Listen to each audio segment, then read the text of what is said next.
DJ गाना बनाने वाले का नाम क्या है? DJ Suresh, DJ Suresh, DJ Suresh, DJ Suresh. पढ़े वाला खातिर लाभ के पढ़ाई हऊ, अरे सब केहू जानता। पोखरा में बिछलाए वाला काई हऊ, साचो में है। लइकन के चुसनी जवन कन के मिसानी, पिसनी ना पिसनी है। तू त बुढ़ावन के आँखी के दवाई हऊ, मोतियाबिंद के ड्राम है। डीजे सुरेश शंकरपुर बस्ती।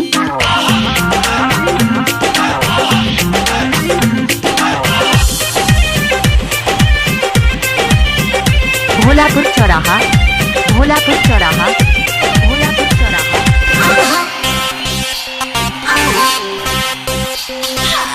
चुनरी हटाई चीज कुछ दिखाई के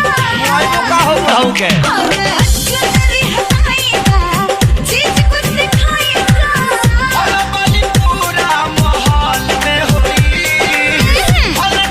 पूरा माहौल में होई।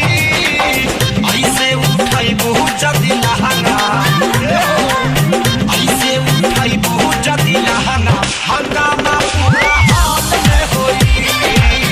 ऐसे उठाई बहुत जदी लहंगा, हंगामा पूरा हाल में होई।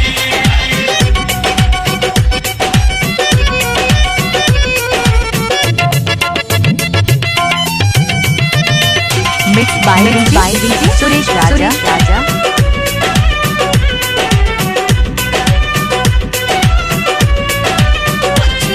खेला सब छरे आइल बा ऐसे टिकट कटा के सब आइल बा। जाति ठेहुना से ऊपर आई लहंगा उठी, हॉल मालिक छाती पीटी जब कुर्सी टूटी। कुर्सी जरूर टूटी हो। कुछ देखेला सब छरे आइल बा ऐसे टिकट कटा के सब आइल बा। जाति ठेहुना से ऊपर आई लहंगा उठी, हॉल मालिक छाती पीटी जब कुर्सी टूटी। तो हसन लोगवा कंट्रोल में होई, तो हसन लोगवा कंट्रोल में होई। ऐसे उठाई जदी लहंगा, ऐसे उठाई जदी लहंगा, हंगामा पूरा हाल में होई।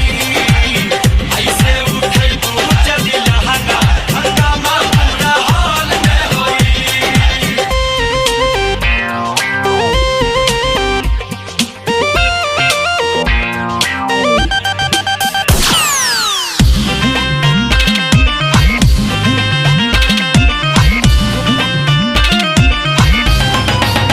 Mix by DJ बाबूलमिया।